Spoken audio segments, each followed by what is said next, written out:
Welcome, everyone, and thanks for tuning in. Today, we are talking with Michael Farmer, Chairman and CEO of Farmer & Co. Michael also serves as Professor of Branding and Integrated Communications at the City College of New York.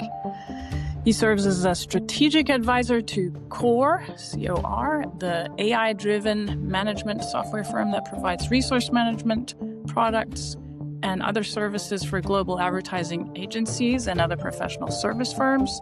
And he writes a bi-weekly column for MediaVillage.com and has published over 90 articles on media and advertising industry subjects. He's the author of Madison Avenue Manslaughter, an inside view of fee-cutting clients, profit-hungry owners, and declining ad agencies, the third edition. And it was published in February 2019 and won 4 Publishers Awards. Very honored to have Michael on the show today. I am Suze Barnes from DGTL at DGTL-us, and we specialize in helping marketing agencies scale their revenue. If you want to learn how to take your business to the next level, drop the word growth in the DMs. I would love to chat with you. So, Michael. Suze, so happy to be here. Thanks so much for being on. And I guess we're sort of on the same side of the table trying to help people exactly. grow faster and make more money. Yes, that's I would what we all want. I would have been a lot happier if more of the people who read my book followed some of the lessons in it as opposed to the book winning awards. Well, the awards should tell them they need to read it, right? Tell us about your role at Farmer & Co. and CORE and your vision as an agency transformer. Well, I have been in management consulting for a very long time, ever since I got out of business school as a young man. And I worked for Boston Consulting and Bain & Company for a number of years. But when I started my own firm, as luck would have it, my second client was an advertising agency. And I was so intrigued with the problems they had that I decided that I and my people would stick with the agency world. At the time, Suze, that was back in 92, really, 30 odd years ago. Mm-hmm. Media commissions were giving away to labor-based fees. So there was a change in the way they were being paid. And as a result, a sort of industry-wide monopoly on the way they were being paid had broken down. Now it was every client was cutting its own deals. And clients were cutting fees at a time when the workloads were growing. So that was the problem that I worked on, helping agencies come to grips with how much work are they doing for the fee they're being paid and how many people do they have on their accounts. It turns out that one of the big flaws in the industry is that agencies don't keep track of the work they do. I mean, they know from one minute to the next what they have to deliver, of course. But they don't have a place that says, here's what we did, in 2023 or in 24 for this client. Or within our office, this is the work that we do for each of our clients. And it's kind of odd, because I've never encountered an industry before, after all those years of doing other types of consulting, where the supplier of a service didn't have any idea what the quantity of that service was and a charge for that. Mm-hmm. So that's the problem that I've been working on for a long time, helping people to understand how much work they're doing in their scopes of work, whether it's a media agency or a creative agency. And I'm sort of unhappy to say that 30 years later, the track record of my clients isn't any better. The C-suite executives just don't worry about the workload quantity. They worry about creativity. They worry about winning new business. They worry about keeping their clients. But somehow counting the number of things that they do and adding them up in order to charge their fees isn't on their list. That's a shame. It is a shame. And I think it's sort of difficult for the clients to keep their clients informed as to the amount of work that goes into each project, right? I mean, Well, yeah, client. and listen, not another thing is if you're a marketer and you're struggling to grow your brands, and I will say this, that ever since 2009, 15 years ago, advertisers have had a tough time. There have been so many changes, but one of the things that isn't happening is brands are not growing in general like they used to. And that seems to be concurrent with a shift from traditional advertising to digital and social advertising. So I think it's even more important today, not just for fee purposes, but for clients and their agencies to really take a hard look at what work are we doing together? How much work is it? Is it the right work to move the brands? Number one. Is it, are the fees the right amount to pay us for the right kind of people? And to get that all sorted out, I think in the absence of knowing in detail what's in the scopes of work, both sides are sort of guessing, like, well, maybe this is what we're going to do this year and see if it works. And, it hasn't been working for a long time.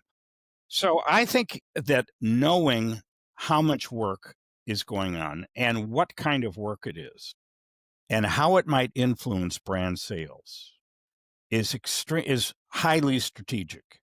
And again, as I said, it's something that agency chief executives, holding company chief executives, and their folks don't spend any time worrying about. So their organizations are not mobilized to come to grips with the work they're doing and its effectiveness. I think right now everybody is so scared with the advent of AI that they're just hoping to hang on to whatever they've got, and they're not going to raise waves by saying, hey, something, we're doing 30% more work than we're being paid for, Mhm, mhm. which is pretty much where most of them are. Yeah. Your trademarked scope of work diagnostics, scope track, and scope metrics, do those also change with the times? Are you updating those in the age of AI? Well, we have updated, all we have done is invent a unit of work, a Hmm. standard unit of work, which we call the scope metric unit. Just to put it in context, uh, the size of a typical TV original spot defines one scope metric unit. So an ad banner, which is an adaptation of low creative complexity, is about 1/125th of a TV ad. So Yeah. it has the value of, 1/125th of a TV ad. And so every deliverable that we run across in a scope of work, and there are 3 to 4,000 different types of deliverables. We have scope metric unit values. Now, when I started, the industry was very simple. It was TV, radio, and print for the most part. And agencies didn't do a huge amount of work. My first client had 50 creatives and they only did 360 ads in the year. So Well, every creative was doing about 7 ads a year. If you fast forward to today with digital and social executions, a 50 creative person office is doing 15,000 and the average creative is doing 300. yeah. I Mhm. mean, it's just completely changed.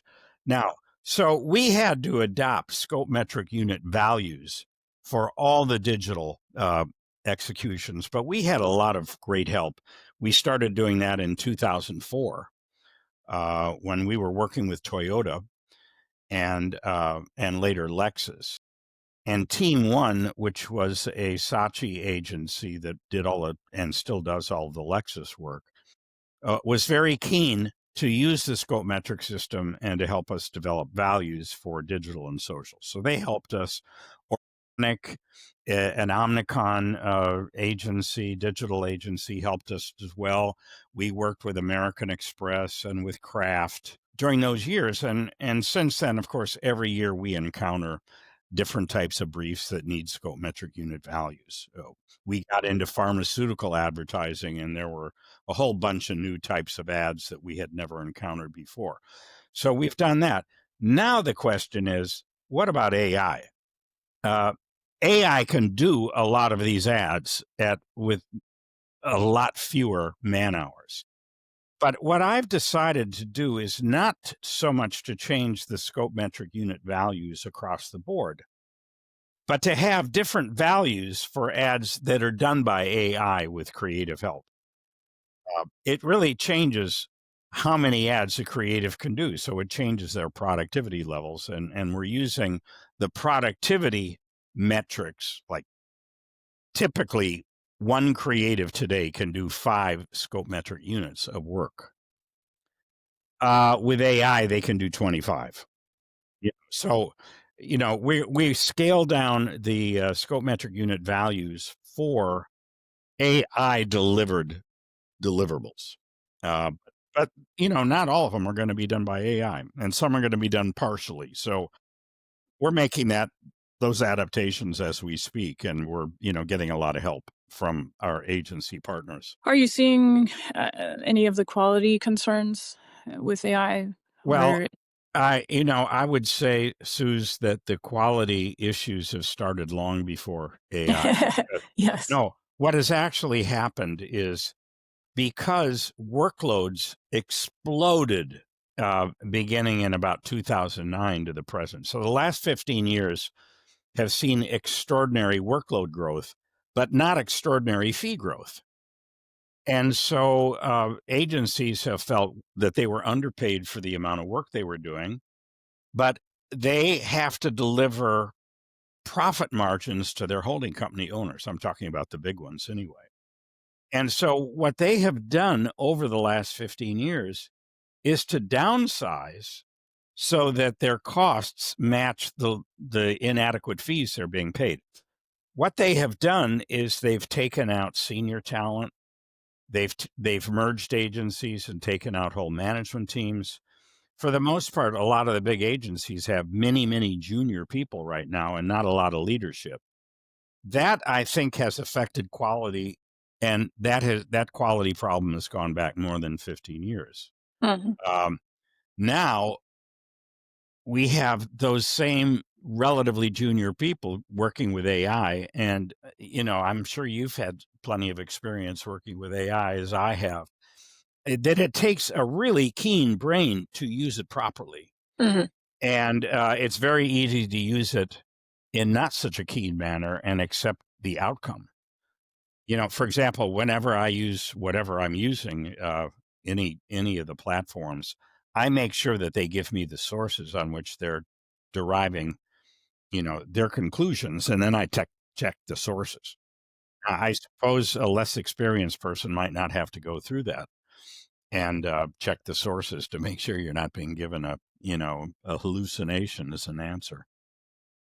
Oh, listen, I do think that there is already a quality problem, which is another reason why clients are cutting fees. The scopes aren't causing brand growth. They know they're working with relatively junior people at the agencies.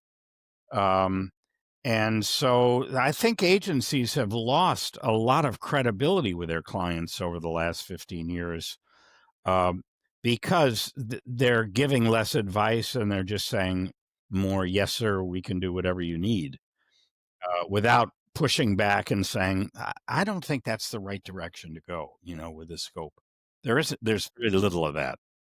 So the quality is a big problem, and I think AI, in many respects, will make it worse, Mhm. even though it is capable of doing some very fine work. Yeah. I wonder how much of it is actually the brands themselves, pushing back and wanting everything to be cheaper.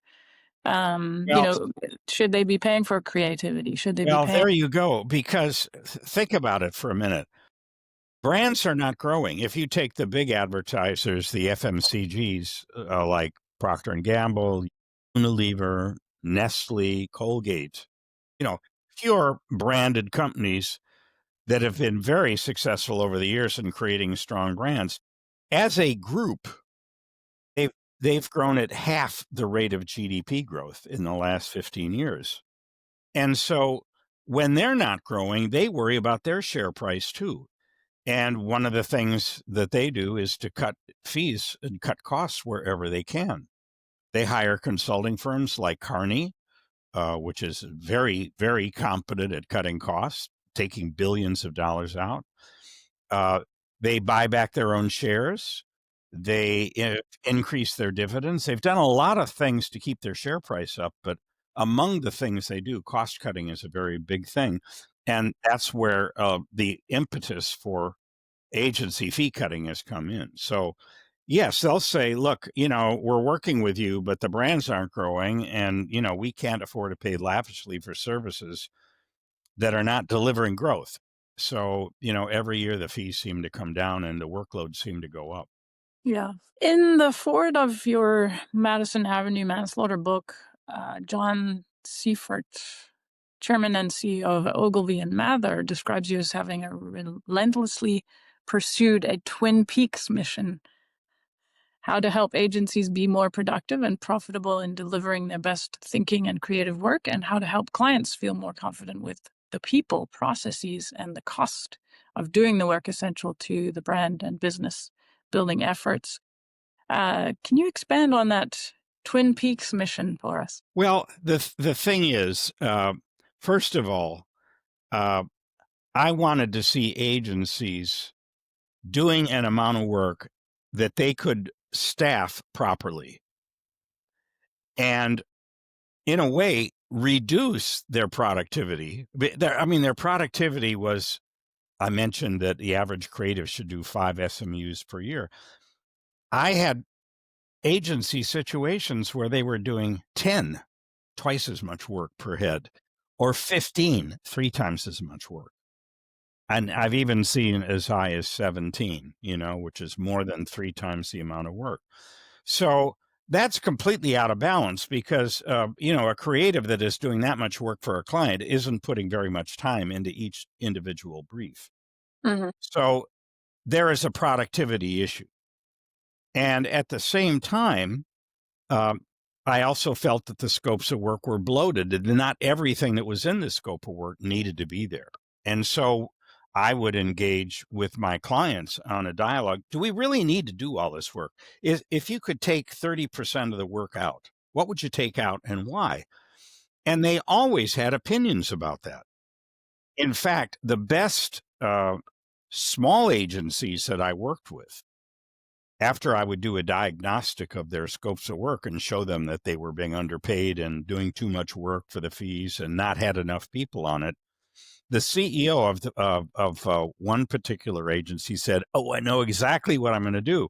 He went back to each of his clients and said, "Look, I'm a little embarrassed to admit this, but I now know for the first time what kind of work we're doing for you. I've finally seen a formal diagnostic of the scopes of work."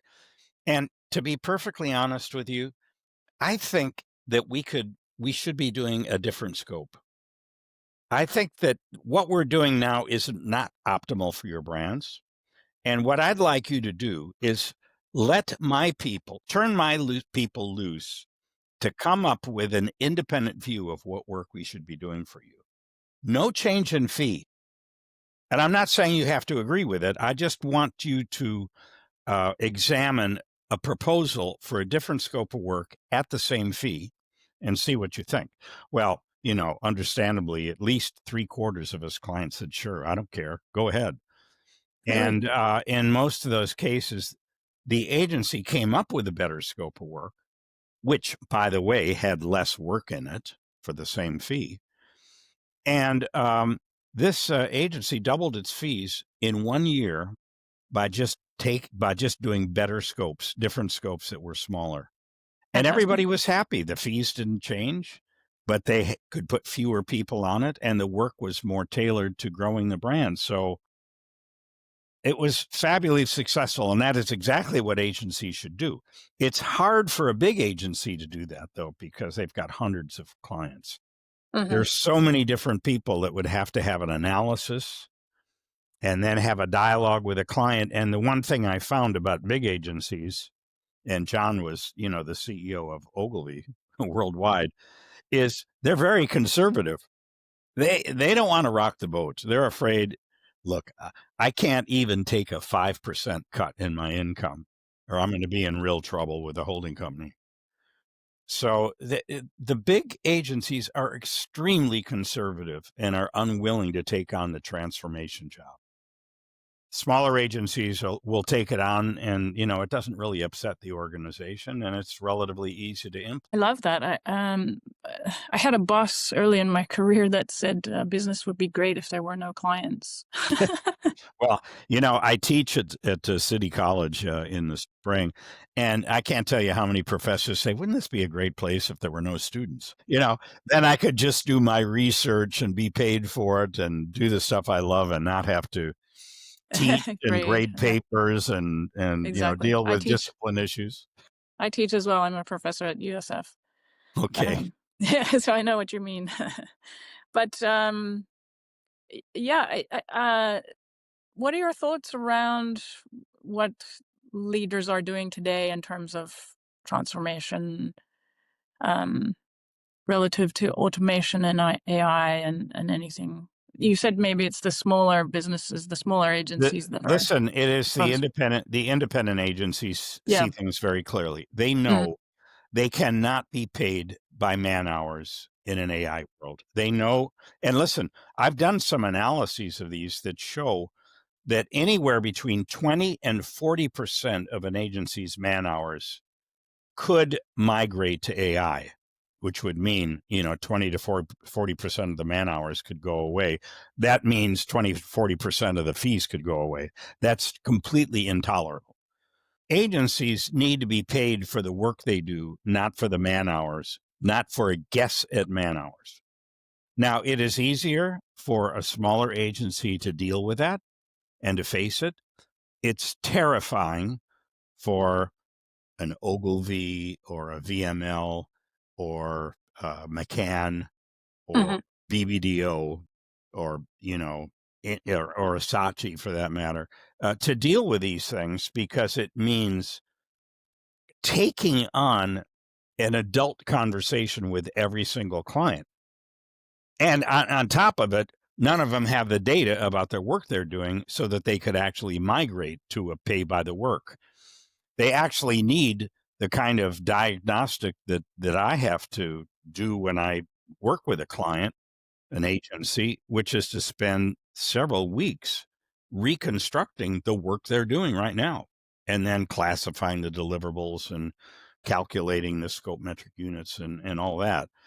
That is a big, big job. And, agencies are behind the eight ball in not having that data. But it's easier to do with a small independent agency than it is with a holding company agency. So I'm actually quite nervous about where the holding company agencies are going to end up in this.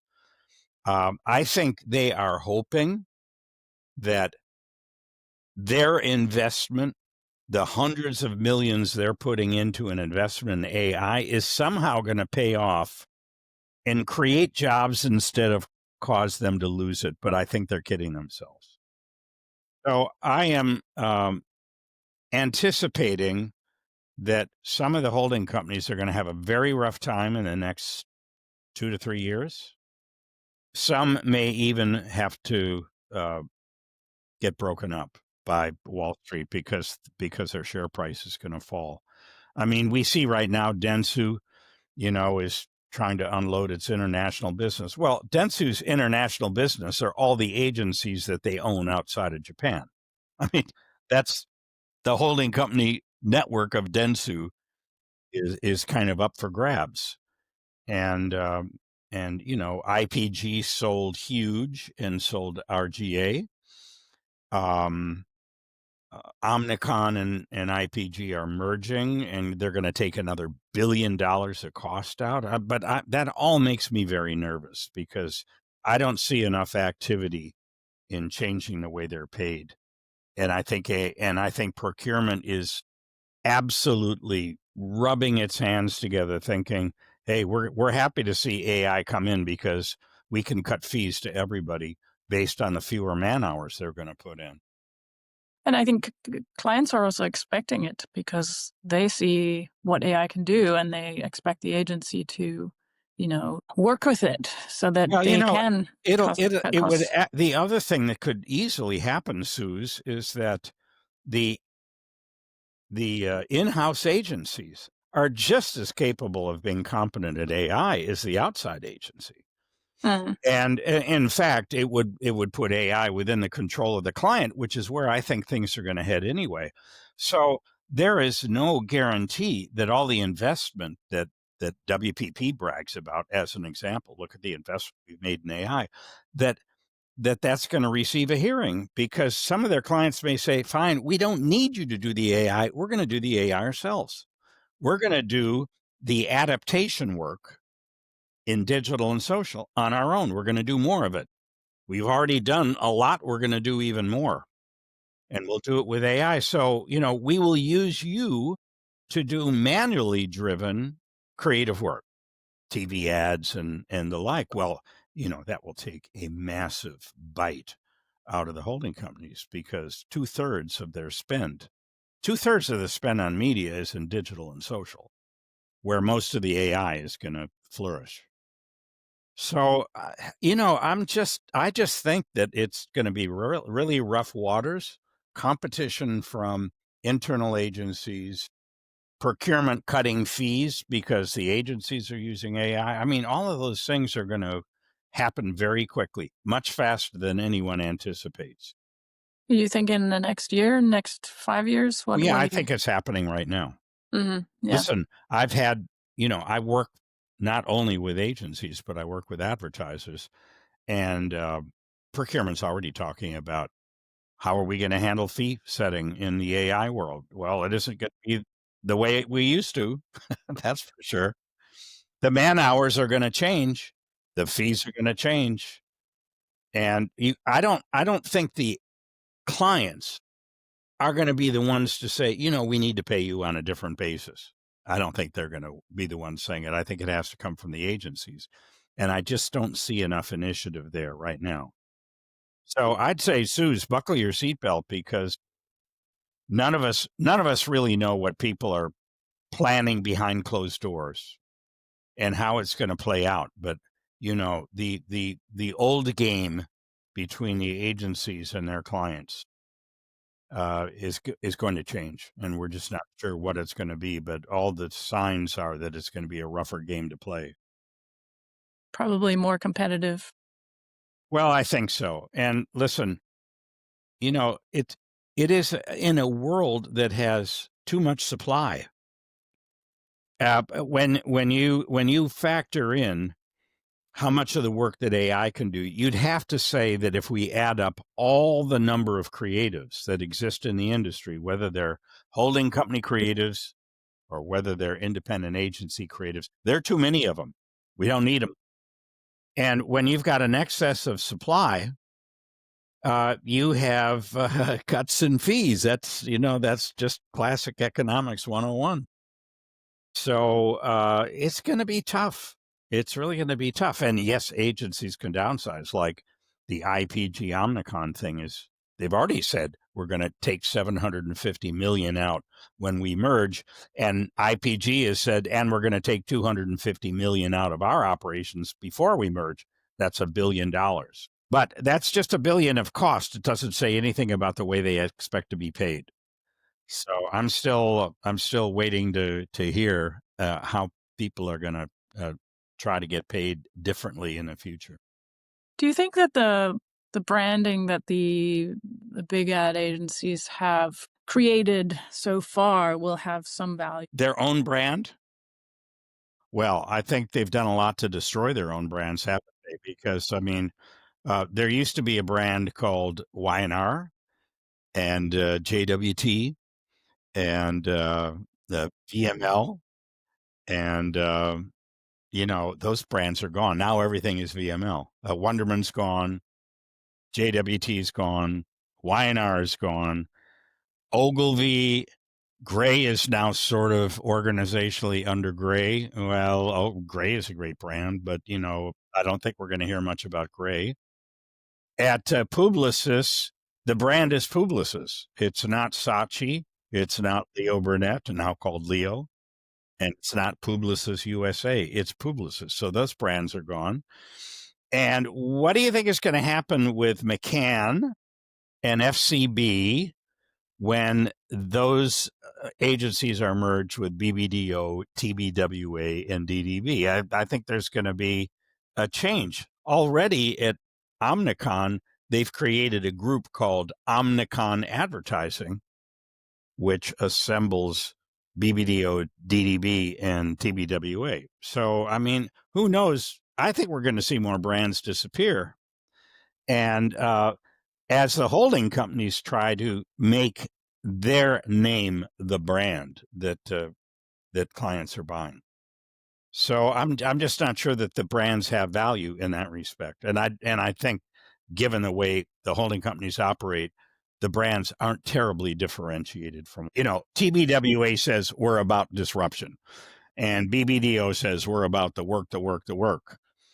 And DDB says we come from the heritage of doing the Volkswagen and the Avis work many years ago with Bill Byrne. But does that really lead to a different way of working when 2/3 of what they do is digital and social? I don't think so. So I think the agencies have become very homogeneous and replaceable. And that's what procurement thinks too, because let's face it, they tend to fire their agencies every 4 years anyway, Yeah, about exactly. the same time that they get new CMOs. Yeah. But it might be a good time for the smaller shops. I think the small shops are not as afraid of the holding companies anymore. They're not taking, the broken cookies of their relationships like they used to. I think, and clients themselves have shown that they're much more open to working with independent agencies for a piece of the business. So, I think that the independent agencies who understand what's going on in the industry think that the holding company agencies are very vulnerable right now Yeah, and sure. can get picked off. Here's particularly what I think they should do, Suze. I think that an independent agency that says we are in the business to help our clients grow their brand. And we provide a combination of brand consulting services along with our creativity Yeah, smart. across all media types. Well, who wouldn't buy that? Because the big agencies are not saying that. They're saying we can do it for you at very low cost. And we have a wide range of capabilities within our holding company portfolio. They're focusing on the low cost end of things, whereas I think the independents, if they're smart, will say, "Now we're about helping you grow. We're about helping you perform better." Yes. Mhm. And listen, that'll be music to a CMO's ears because that's what they really need. They don't need low cost if they're getting brand growth. They'd much rather have brand growth because then they get to keep their jobs too. Yeah. So everybody needs growth. Lower cost is what you do in the short term if you haven't got it, but it can't be the low cost management cannot be the strategy. You just can't get there by cutting the sausage thinner. No, not the priority. No. What about you? How has AI impacted your business or growth? Well, it hasn't really. It hasn't had any impact at all. I'll tell you, the biggest problem that I have as a consulting firm is that there are fewer and fewer C-suite executives that want to do something different.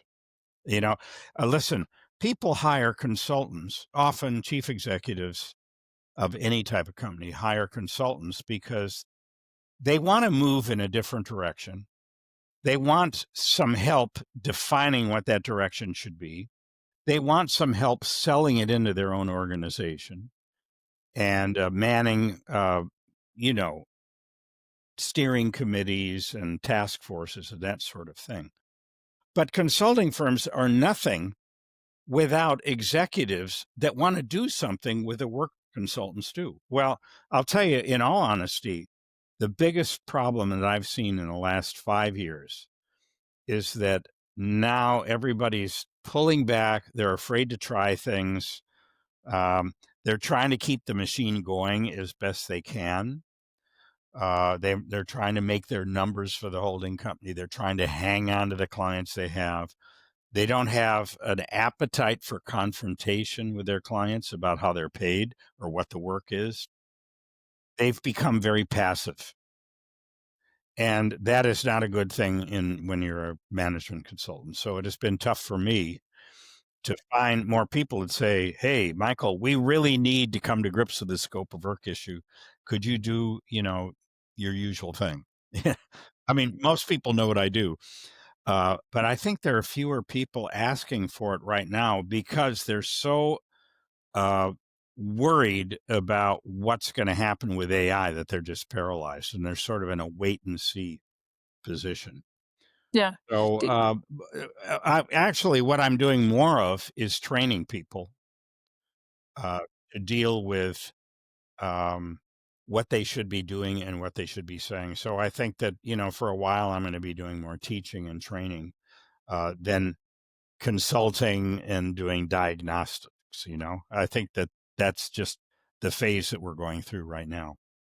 do you consider your training sort of future-proofing agency leadership? Definitely, because Hmm.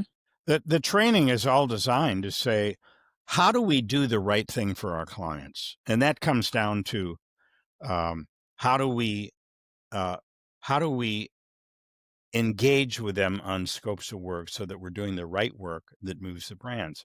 Listen, I think that identifying what work will move the brands again is a consulting type assignment. But we don't need to change a whole agency. We could do it on one client, for example. We take, an agency has, let's say, a pharmaceutical client or an automotive client or a CPG client. Why not take that one client and experiment with, let's identify the brand problems, why the brands aren't growing. Let's identify the source of the brands not growing. Is it because of private label products in the supermarkets or elsewhere in retail? There is a huge amount of private label competition right now against the brands, and the private label products, which are perceived by consumers to be of high quality, undercut the price of the branded products by anywhere from 20 to 40%. Uh, so that is something to be dealt with. What kind of a scope of work would give a consumer desire to buy the branded product as opposed to the price product? That's a big problem. And I think there are consulting answers for that, but you know, agencies need to mobilize to look at that. Yeah.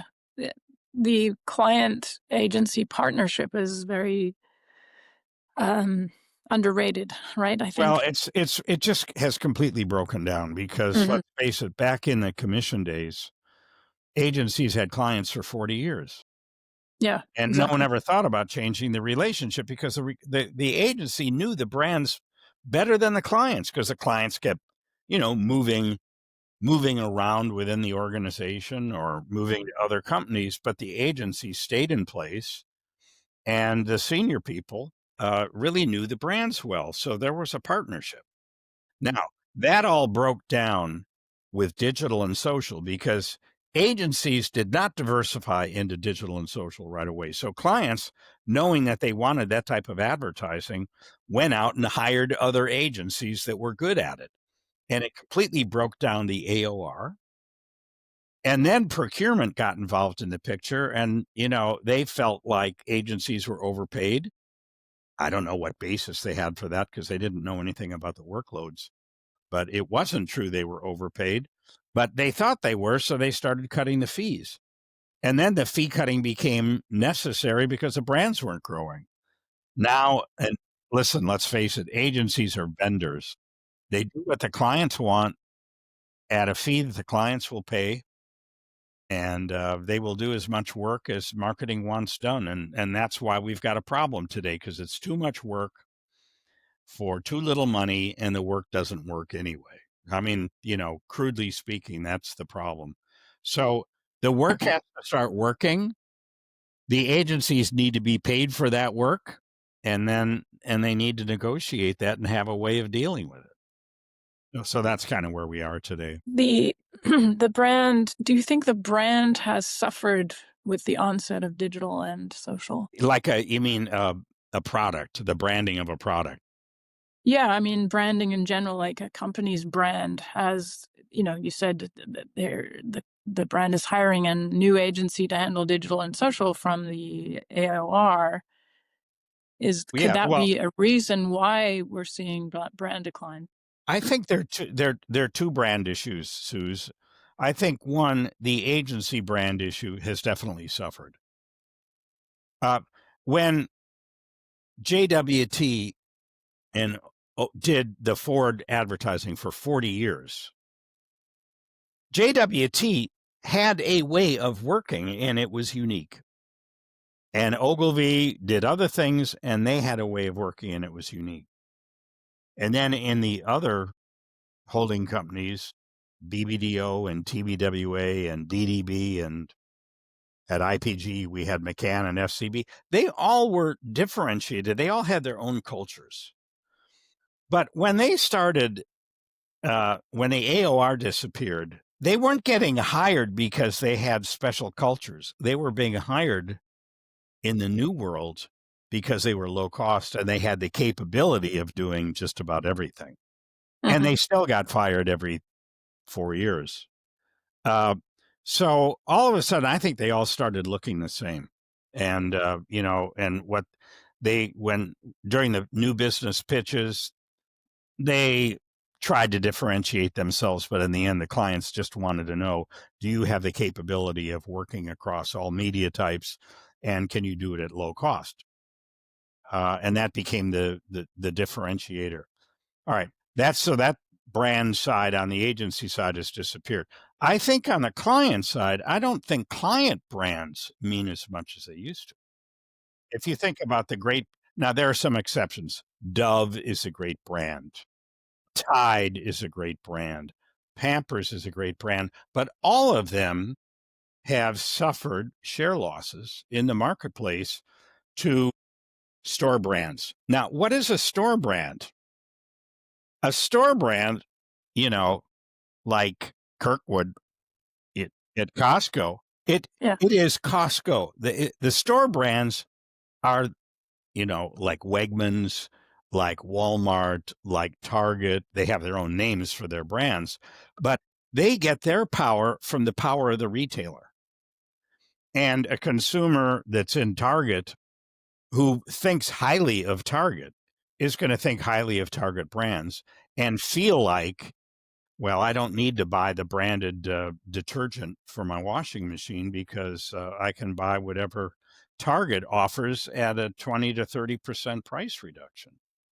So, the branding that the products are up against is the branding of the retail chains, the Krogers, the Wegmans, the Walmarts, the Targets, the Costco, etc. That's what they're up against, and they have a price difference to overcome. Very, very hard to compete with your customer. Yeah, but private label, seeing, the And it's, retail flip private spring. label has grown has grown very, very strongly. It's 30%, 40% of certain categories, Yeah. sometimes more. And Walmart, I mean, not Walmart, but Costco, as you know, only takes on one branded product in a category. Like they might take Pampers, but they're not going to take Huggies. And then the competition to the Pampers will be their own product. So there you go. What advice do you give your students attending college right now about the job market? Well, my students are even worse because they are graduate students who Yeah. already work in the industry, Okay. who are trying to develop some additional skills so that they can move up. And when we go through a diagnostic of what's happening in the industry, many of them are saying, I'm not sure I want to stay.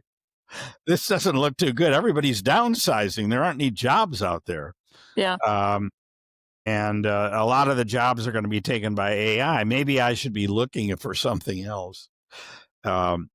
And so I think some of them are shying away from working with agencies and thinking about working with clients uh, uh, in procurement. I've had people do that, or actually go to work for the consulting firms who are increasingly offering brand strategy advice to advertisers. So, yeah, my students are a little depressed because they get a two-year degree, which is a lot like an MBA in media studies, and then find there aren't any jobs out there and there aren't any internships because of everything that's going on today. So, but you know what I tell them, Suze, is, and maybe you do the same thing with your students. I say, look, this industry is going through a lot of change, but tell me an industry that isn't.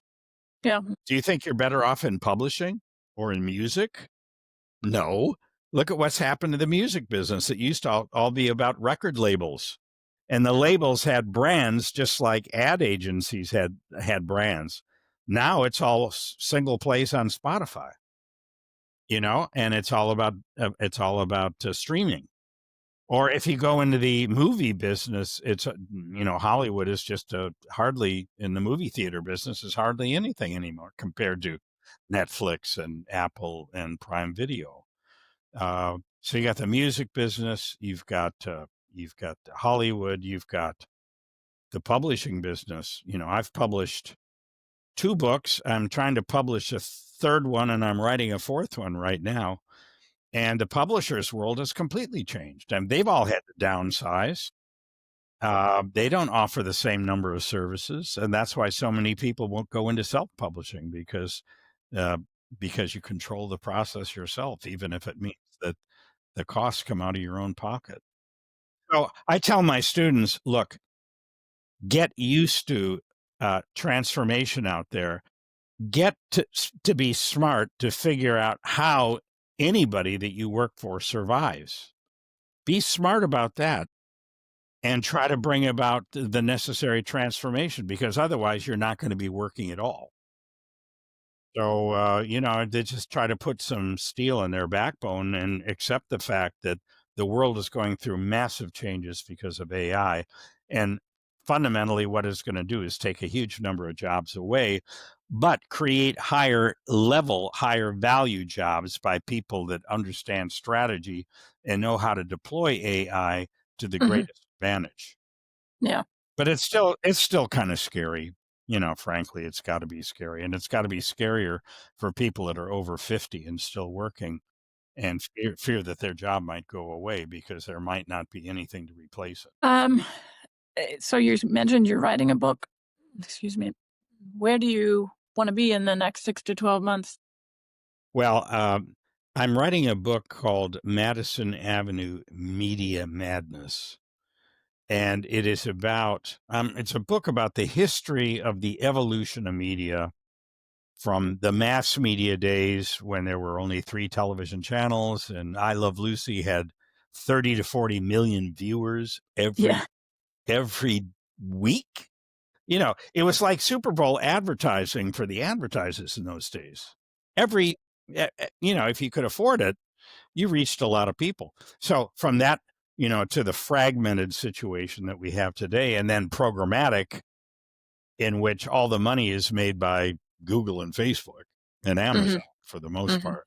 Yeah. It's completely changed, but at the same time, client brands stop growing. And I'm saying, has everybody jumped into digital and social advertising because it's available, it's technologically possible, it reaches a gazillion people every day, but they jumped into it without figuring out whether it actually delivered the goods? And maybe no one really knows what works anymore. And so in this time to take a pause to figure out what works. So I go through, how the media has evolved. I go through the evolution in fee setting and brand growth and all that, and then raise the question, where do we go from here? Because everybody's moved in this direction. Everything is so terribly complex that nobody really understands how it works. And the performance for the advertisers is not a positive outcome. So I'm writing that book. I've got a deadline of try to get it done by November so that the book can come out next June at Cannes. Oh, nice. And then in the meantime, I, like everybody else, has to figure out how I tailor my services to the brave new world that we are entering right now. Yeah, for sure. Um, who would be a dream client for you right now? Oh, Cindy Rose at WPP would be a dream client. If she says, okay, I've taken over from Mark Reed. She took over September the 1st.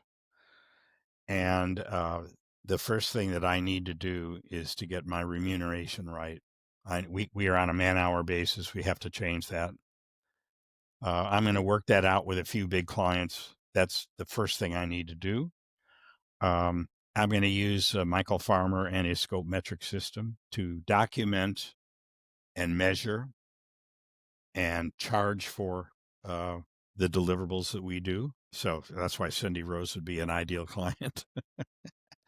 I would have to I would have to staff up pretty quickly to meet the requirements of a WPP. But listen, that would be true for any holding company.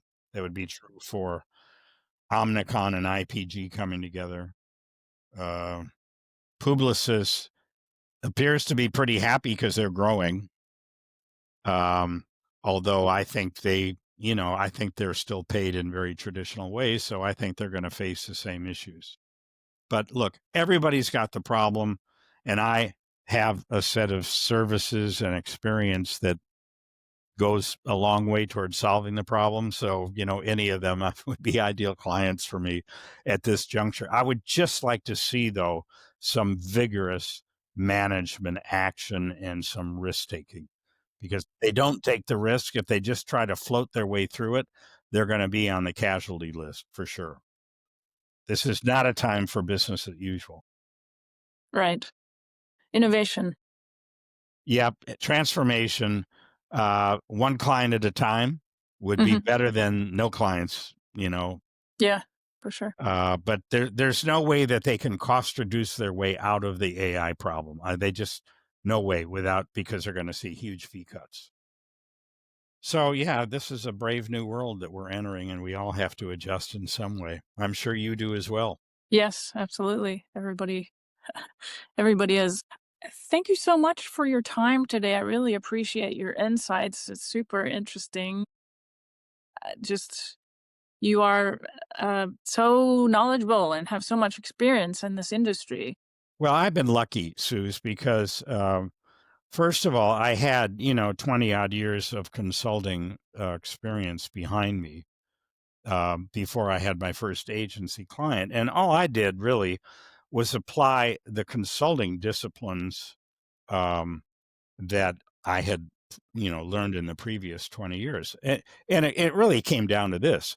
I would go to a client and I'd say, there are always three things you need to know: how much you are doing for your clients, how much stuff you're delivering to your clients, how much you get paid for that, and what kind of resource it takes. And if you have that over a number of years, if you know how much stuff you're manufacturing or developing, how much you're selling, how much you get paid, and what kind of resources it takes, if you have that data, you can figure out what's going on. The problem with the agencies, they didn't know how much stuff they were doing. And so I've had to fill that gap. And because they never filled the gap, I had to develop it on my own. I had to develop my own capability. And that's what's given me the ability to do the diagnostics that I do now. Because, I've been doing the diagnostics now for 30 years with the technology that I had to develop so that I could be smart about what's going on with the agency. So listen, I've been very lucky in that I stuck my nose under the tent before things were as bad as they are today. And I've just watched it develop over 30 years. My first book, I just wrote about what I had found. Madison Avenue Manslaughter, the agencies hurting themselves by not knowing how much work they were doing. Anyway, so I feel like I've been lucky in the past, and I hope I'm continue to be lucky in the future. Yeah, luck comes to those who seek it, right? You create your own opportunities, in my Well, opinion. I hope so. Yes, well, thank you so much again, Michael. We have spent 55 minutes here, so I hope hope that's been okay with you. Oh yeah, Uh, great. I'm always happy to talk about what's going on because I think it's very important for people in the industry to have a context for yes, the pain that they are suffering right now. There are reasons for that pain, and there are solutions. yeah, But absolutely. but it requires a top management team that says, okay, the nonsense has to stop. We have to do something different. Anyway, thank you so much for inviting me, Suze. I've really enjoyed talking with you today. Yes, me too. It's been an absolute pleasure.